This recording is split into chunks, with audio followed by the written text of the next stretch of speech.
Netflix geeked, so let's talk about what you guys personally geek out about. Henry, let's start with you.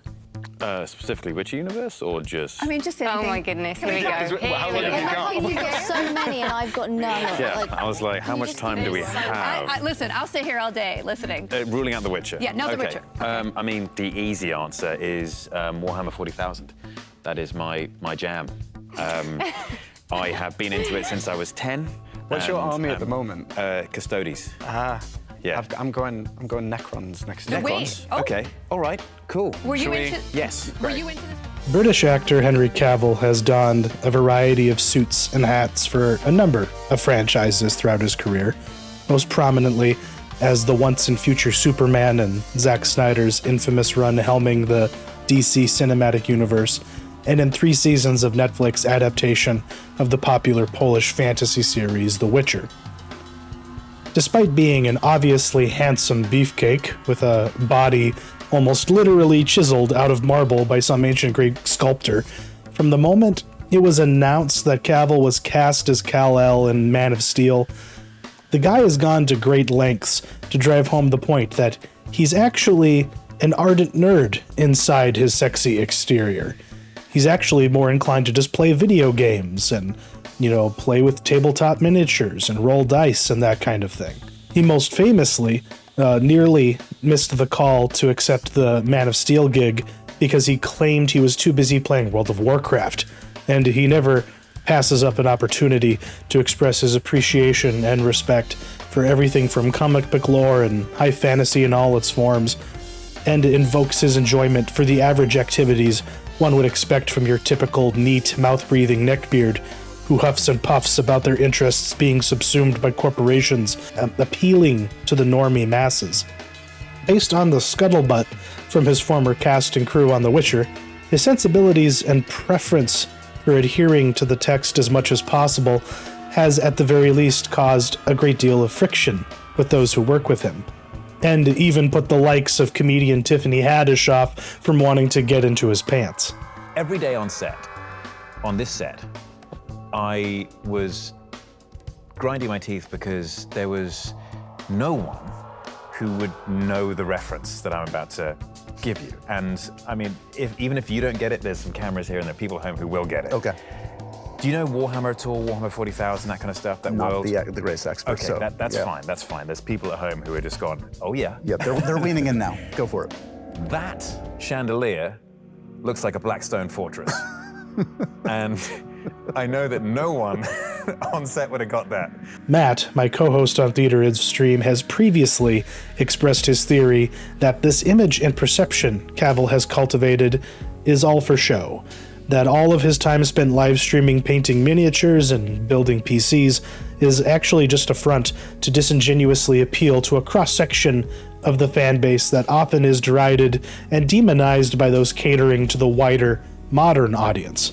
Cavill has presented himself as what some would describe as a gatekeeper, those who seek to conserve the qualities of a property as they originally discovered it, as opposed to those leaping at every opportunity to massage and sand out aspects that may not be inclusive or are viewed in the modern lens as problematic. While I can see where Matt is coming from here, I'm more inclined to buy into the PR. If in fact Cavill's nerd bona fides is just a front on his part, he seemingly is very committed to it, as his co-stars often comment that he shows little interest in developing Hollywood-style camaraderie behind the scenes when the cameras aren't rolling, in favor of sitting in his trailer and playing video games. But if we take him at his word, no franchise or property means more to him than Games Workshop's Warhammer 40k. Geekiest thing would have to be my Warhammer stuff. We're talking Games Workshop, aren't we? Yeah. Yeah. It's that took me a while to kind of confess to openly and publicly. Dare I say it? I know exactly what you mean. A collection of white undercoat spray paint that just lurks in the back of the cupboard. Yeah. I was like, what's this? For graffiti? Underarm deodorant? You know what it is. Yeah. We haven't seen much exploitation of the 40k brand during the great nerd boom that came with the new millennium, outside of the realms of video games and the Black Library novels. And this mostly can be, credited to the obstinate and controlling approach that Games Workshop has taken with the characters and stories from their flagship setting. In fact, there hadn't been much of a cry from the fan base for a Warhammer 40k movie or TV show until Cavill entered the picture and began, in his own way, seeking to mainstream it through his evangelization efforts and interviews. With King Nerd leading the charge, it seemed like a no-brainer that should a Warhammer production be greenlit, Cavill would somehow be involved. Following his unceremonious exit and recasting from The Witcher and, the role of Superman, Cavill found himself available, his recent outings with Matthew Vaughn notwithstanding. It almost seemed inevitable that Cavill's next destination would be in the 40th millennium. This chatter would come to fruition in December of 2022, when Cavill made an Instagram post announcing his involvement in preliminary work with producers Roy Lee and Natalia Viscuso of Vertigo Entertainment to bring the setting of Warhammer 40k to the wider world, by way of Amazon, who had secured streaming rights for the property. But was that deal as cut and dry as it seemed?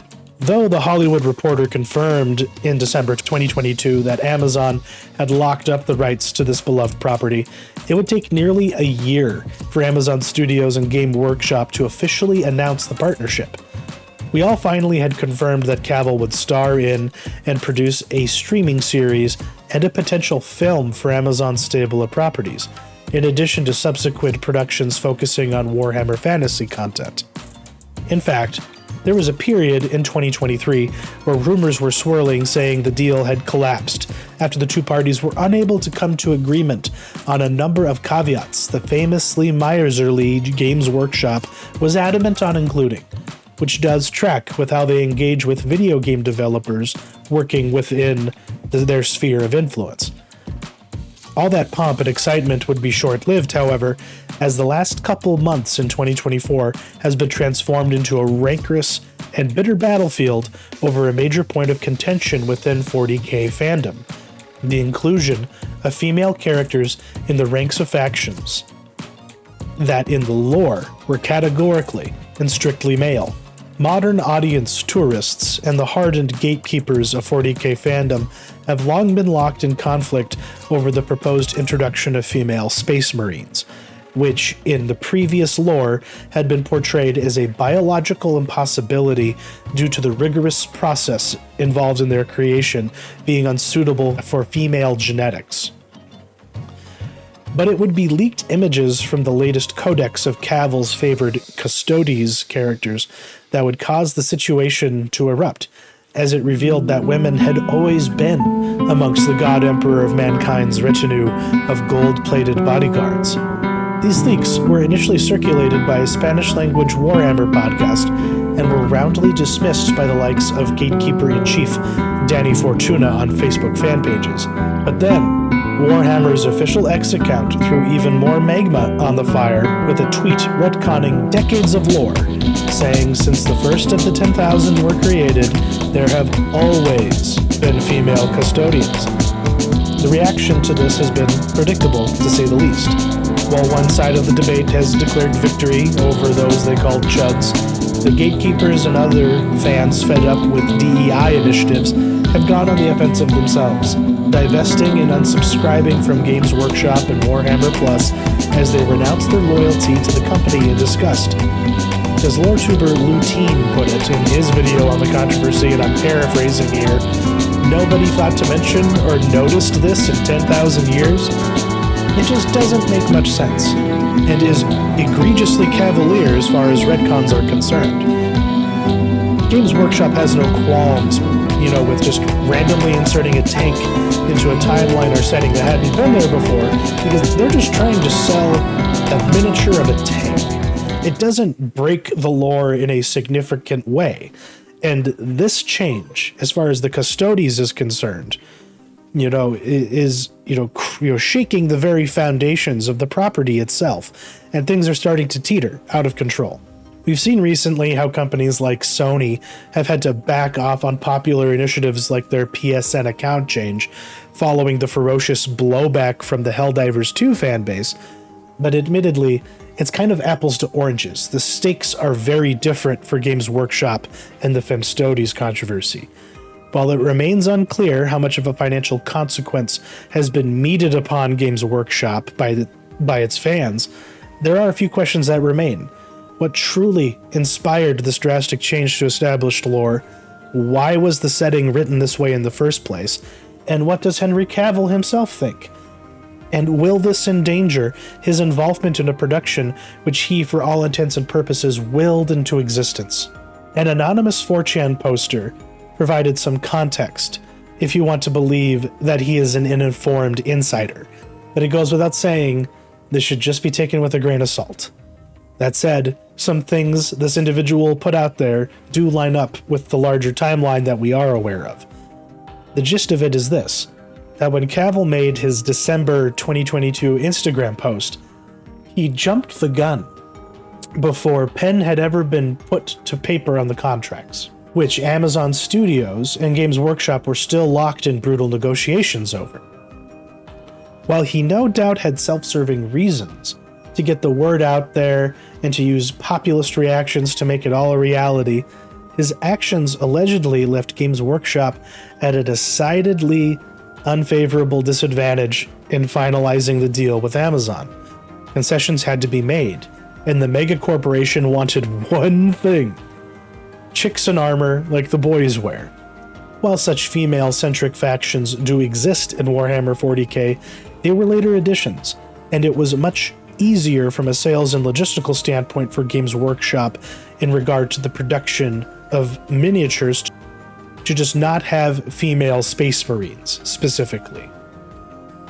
Historically, the Games Workshop did make miniatures, of female characters that people could customize that were, available for people to, buy at retailers, but the enthusiasts weren't all that interested in painting female warriors or Space Marines with actual breasts in their breastplates, and so the lore was written to ensure that the product that came to market would move more readily into the eager hands of faithful fans who pour thousands upon thousands of dollars into the hobby. It was just better from a retail standpoint, and that's why this lore exists in the first place. Factions like the Sisters of Battle, the Sisters of Silence, the Calidus Assassins, and female soldiers in the Astra Militarum were just not going to cut the mustard for Amazon, who, like modern audience proponents, didn't appreciate their distinct though less prominent position to the strictly male Astartes and Custodes. A chick in armor is easy to plug and play into any 40k story, but they have to kick as much ass as the dudes do, and in the case of the Sisters of Silence, actually speak. Thus, Games Workshop buckled under the pressure to secure the deal and the gobs of money that no doubt would come with it. But they had to find some way to satisfy their new master. Thus, we now have a female Custodes character not only in Amazon's show, but in the lore at large, and it all may as well be because Cavill preemptively announced the project to begin with. It is a deeply tragic and ironic twist of fate, should all this be true, and the internet has been rife with rumor and speculation that Cavill is leaving the show because of the changes. While some are framing the fiasco as yet another bit of misfortune for Cavill, if he is half the fan of 40k as he claims to be, how could he possibly see it through? While he hasn't made any statements himself on the situation, I'd rather have him involved than not at all. But what kind of gatekeeper is he, if he's the one who held the gate open for heresy like this to slip in the first place? And speaking of heresy, the final question is, does it really matter that women now have always been Custodes in a fictional, setting that is just there as flavor text for toys that grown men have war battles with? The reality is that the answer to that question does matter deeply to people who have long held themselves to be fans of the hobby and its accompanying lore, and I agree with them to a degree that the integrity of this has been damaged to an extent, but that kind of decay is inevitable when millions upon millions of dollars are on the line to bring content of any kind to a wider audience. It can work out great, like with Peter Jackson's Lord of the Rings or Denis Villeneuve's Dune films, but we've seen what Amazon's meddling can do to corrupt properties even as storied as Rings, and even Fallout, which itself has proven to be well received by their wider audience in spite of its questionable additions and interpretation of that property. While normies seem to love Amazon's Fallout, as a longtime fan of the games, a great deal of that show can only be described as a hot mess, no matter how much I actually enjoyed watching it.